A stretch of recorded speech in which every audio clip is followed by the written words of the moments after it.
my dear students.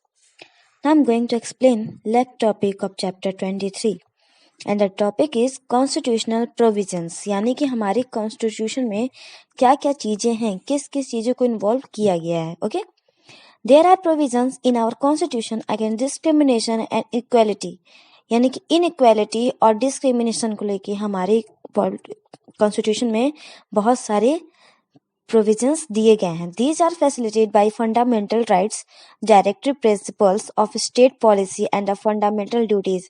ये किसके through हमारी फैसिलिटी को बढ़ाता है? जो फंडामेंटल राइट्स दिए गए हैं, जो प्रिंसिपल हमारे कॉन्स्टिट्यूशन में है और जो फंडामेंटल ड्यूटीज है वो हमारे जो इनइक्वालिटी और डिस्क्रिमिनेशन होता है उसको कम करती है. Rights are very essential for good life and self development. Being a democratic country, the Constitution of India guarantees certain basic rights to all its citizens. यानी कि कॉन्स्टिट्यूशन, हमारा कॉन्स्टिट्यूशन प्रत्येक इंडियन नागरिक को क्या करता है? एक राइट्स देता है जिसके बेस पे वो इस भारत में रहते हैं. This basic rights are called fundamental rights. इसी राइट्स को हम क्या कहते हैं? Fundamental rights. अब पूरे यहाँ पे कितने राइट्स दिए गए हैं? 6 राइट्स दिए गए. Okay, number 1 is right to equality यानी कि कॉन्स्टिट्यूशन में सभी को समान माना गया है.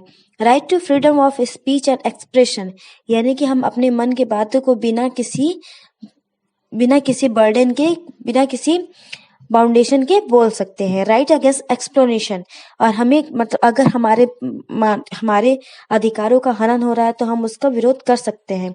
राइट टू कॉन्स्टिट्यूशनल रेमेडीज, अगर हमारे कॉन्स्टिट्यूशन में कोई चीजें होती हैं तो हमें उसको क्या करना चाहिए? इन्वॉल्व अपने आप अंदर उसको लाना चाहिए और उस राइट को फॉलो करना चाहिए यानी अपने राइट अधिकार के लिए लड़ना चाहिए. Right to freedom of religion, धार्मिक स्वतंत्रता का अधिकार हमें, हम अगर जिस धर्म का चाहे उस धर्म को माने, इसमें हमें कोई बाधित नहीं कर सकता. कल्चर एंड एजुकेशनल, सांस्कृतिक और शिक्षा का अधिकार भी हमें मिला हुआ है. After the adoption of constitution, India become a secular and democratic country. The government has passes laws about the inheritance of property and legitimacy of the children born on the intercaste marriage यानी कि जो संपत्ति का अधिकार था, एक ही लोग का अधिकार होता था और फिर जो कास्ट सिस्टम में मैरिज करवा दिया जाता था यानी कास्ट सिस्टम माना जाए, वो अभी भी हमारे इंडिया में है लेकिन उतनी व्यापक स्थिति में नहीं है जितना कि पहले था. The constitution has एबोलिश्ड the practice of untouchability. जो अनटचेबिलिटी सबसे बड़ी उस समय की समस्या थी, उससे हमारे कॉन्स्टिट्यूशन ने हमें मुक्ति दिलाई. To practice untouchability in any form is a criminal offence यानी कि अगर हम किसी भी रूप में अनटचेबिलिटी को मानते हैं तो वो क्या होगा? एक क्रिमिनल ऑफेंस यानी कि अपराध होगा. The future of caste system looks a little brightest as it no longer allows us to continue with caste distinction यानी कि अब धर्म के आधार, अभी जाति के आधार पर भी हम भेदभाव नहीं कर सकते. Okay, The speak of education, the development of scientific outlook, the growing spirit of equality among the people, the advance of industrialization, etc. slowly but surely helping in abolishing the caste system from our society. यानी कि ये सारी चीजें जो धार्मिक, जो औद्योगिकरण हुआ है, शिक्षा का विकास हुआ है, साइंटिफिक जो आउटलुक आया, उसकी वजह से कास्ट सिस्टम में बहुत ज्यादा चेंजेस हुए हैं. Vocation is no longer a sure index of caste. This is evident from the fact that Brahmins are earning their living as a traders, shopkeepers and traders. पहले क्या होता था? ब्राह्मण लोगों को ज्यादा तवज्जो दिया जाता, लेकिन आज ऐसा कुछ नहीं है. आज वो भी हमारी तरह ही हैं. Other castes are developing their professions such as teaching or joining the armed force. Slowly but surely economic advancement is diluting the effects of the caste system. यानी जो इकोनॉमिक और सारे चेंजेस आ रहे हैं वो हमारे जो देश में कास्ट सिस्टम व्याप्त है उसको कहीं ना कहीं खत्म कर चुका है. Untouchability, Hindu society is divided into many castes. Earlier it was divided into many castes. One were people who belong to the lower caste are considered by some as untouchables. जो लोअर कास्ट से लोग होते थे उनको untouchable माना जाता था यानी छुआछूत उनसे होता था. The upper caste remains all off from them. The person of lower caste lead very pathetic lives. They are subjected to highly objectable treatment by the people of higher caste. Some high caste people think that they would be polluted if they had any social contact with untouchables. यानी कि पहले लोग cast के base पे भेदभाव करते थे और जो नीचे कास्ट के लोग होते थे उनको बहुत ही यातनाओं का सामना करना पड़ता था। बड़े कास्ट के लोगों के अंदर ये भावना होती थी कि अगर वो छोटे लोग के टच में आ जाएंगे तो वो उनसे कोई पाप हो जाएगा। अनटचेबल सफर ग्रेट डिस्क्रिमिनेशन। जो पहले हमारे देश में छुआछूत व्याप्त था वो हमारे देश के लिए बहुत ही ज्यादा बुरी चीज थी और बहुत ही भिन्नता थी इसमें। They are prohibited from using public wells and tanks. They are not permitted to enter Hindu temples. They have to live in separate colonies apart from the rest of people. They are compelled to earn their livelihood from degrading profession like scavenging and killing of animals.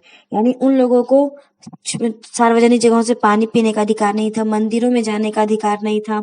उन लोगों के लिए एक अलग से colony बनाई जाती थी, लेकिन आजकल ऐसा कुछ है? ऐसा नहीं है। Harmful effects of untouchability. अब क्या क्या इफेक्ट पड़ा था?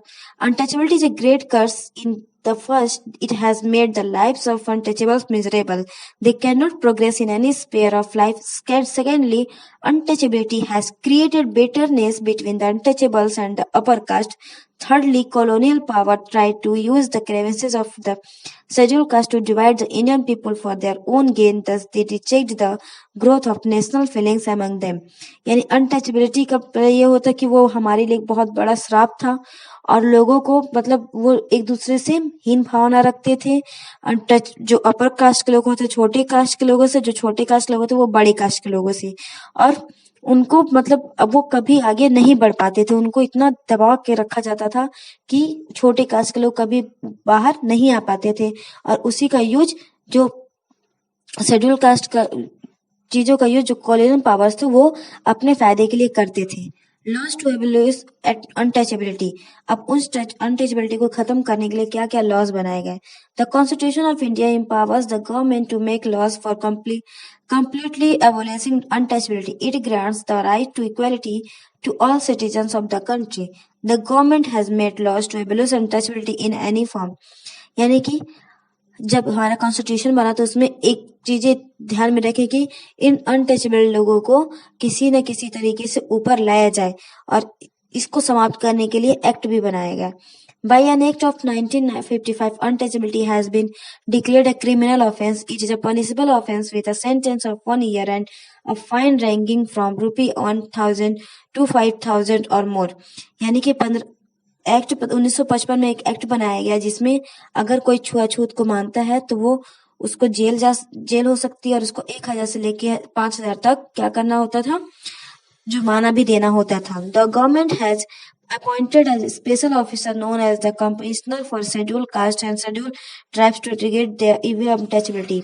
और गवर्नमेंट ने उनके लिए एक स्पेशल ऑफिसर बनाया था कि अगर कोई अनटचेबिलिटी को मानता है तो उसको पनिश किया जाए। Today the untouchables are free to use public places such as wells, ghats, tanks, temples, hotels and cinemas without any hindrance. The government is making special efforts to remove poverty, literacy, and a sense of inferiority among them.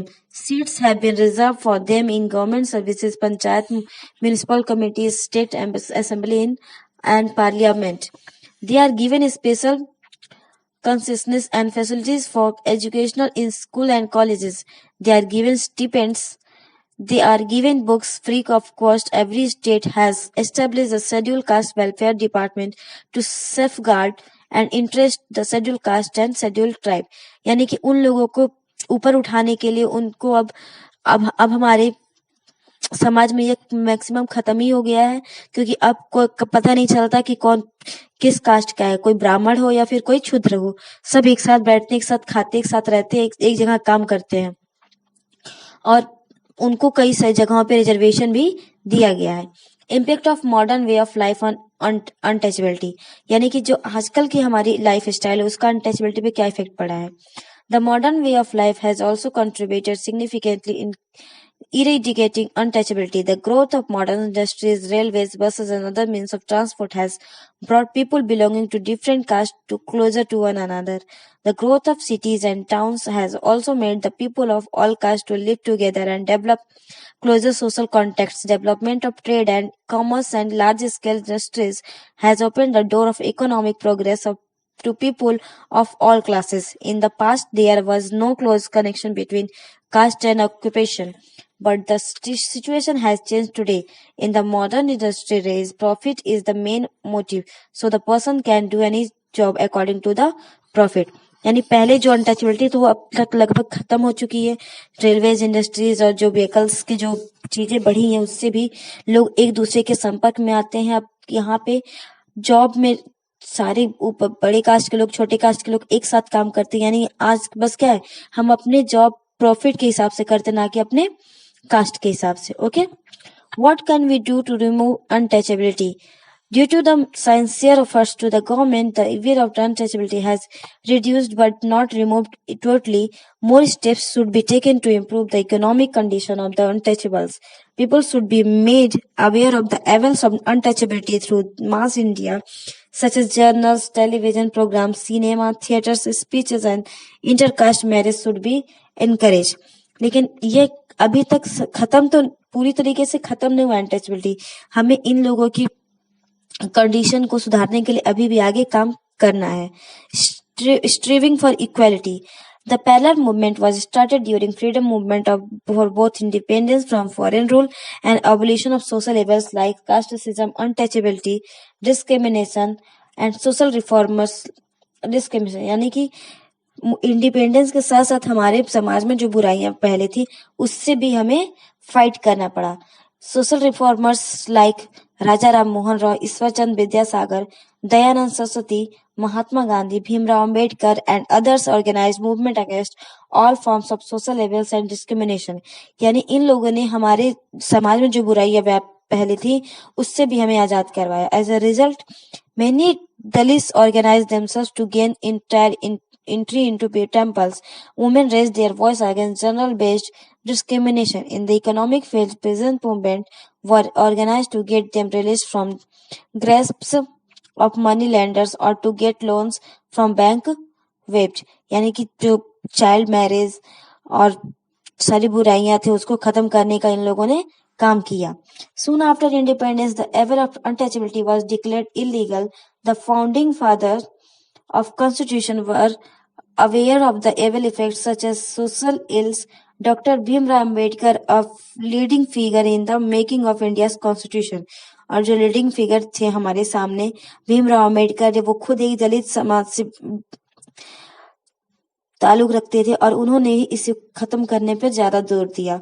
Thus the Constitution of India declared that the state shall not allow discrimination on the ground of caste or creed, and that there shall be equality of opportunity in matter of education, public employment. यानी कि आज सभी जगह उन लोगों को बराबर का अधिकार दिया जाता है. Our Constitution guarantees its citizens the freedom to follow any religion, any language, to celebrate festival and express themselves freely. It has made India a secular country where everybody has the right to practice and follow their religion without any fear of discrimination. यानी आज हमारे पास इतना अधिकार है कि हम अपने according धर्म को अपना सकते हैं, भाषाएं बोल सकते हैं, अगर हम कोई फेस्टिवल सेलिब्रेट करना चाहे तो हम उसे कर सकते हैं. और ये सारी चीजें हमें किससे मिली है? हमारे कॉन्स्टिट्यूशन से. Despite these measures, narrow casteism is still followed at many places. लेकिन इसके अलावा भी आज भी कहीं ना कहीं casteism को माना जाता है. The root of these evils, we need to expand education, make people aware of social evils and the urgency of eradicating them. यानी कि आज भी ये चीजें व्याप्त है तो इसको खत्म करने के लिए हमें काम करना चाहिए. और ये सारी चीजें हम किसके थ्रू कर सकते हैं? एजुकेशन के through. Okay, now explain this chapter. Your homework is to fill book exercise. Okay, have a good day. Bye.